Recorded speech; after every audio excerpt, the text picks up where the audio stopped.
Latest news updates కోసం ఇప్పుడే download చేసుకోండి media effects app. Welcome to media effects. దేశంలో చాలా ప్రాంతాలకు వందే భారత్ ఎక్స్ప్రెస్ రైలు నడుస్తున్నాయి.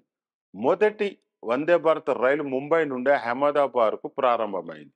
ఆ తర్వాత చాలా ప్రాంతాలకు విస్తరించింది కేంద్రం. వందే భారత్ రైలు తర్వాత వందే భారత్ స్లీపర్ రైలు వస్తుంది. ఇందులో 16 కోచులు ఉంటాయి. ఏసీ 3 టైర్లు 11 కోచులు, ఏసీ 2 టైర్కు చెందిన 4 కోచులు, ముందుగా ఏసీ కోచులు ఉంటాయి. ఈ రైల్లో 823 మంది ప్రయాణించవచ్చు. ఏసీ 3 టైర్లో 611 మంది, ఏసీ 2వ టైర్లో 188 మంది, ఏసీ 1వ టైర్లో 24 మంది ప్రయాణించవచ్చు. భారతీయ railway Vande Bharat sleeper AC 3 tyre కోచ్లో ప్రయాణికులకు మంచి సౌకర్యాలను కనిపిస్తుంది. ప్రతి బెర్త్కు ప్యాడ్ ఫీచర్ ఉంటుంది. అలాగే రాజధాని ఎక్స్ప్రెస్ రైల్లో పోలిస్తే బెర్త్ మ్యాట్రిక్స్ మరింత సౌకర్యవంతంగా ఉండబోతున్నాయి. వందే భారత్లోని స్లీపర్ ఇంటీరియర్ మెరుగుపరిచారు.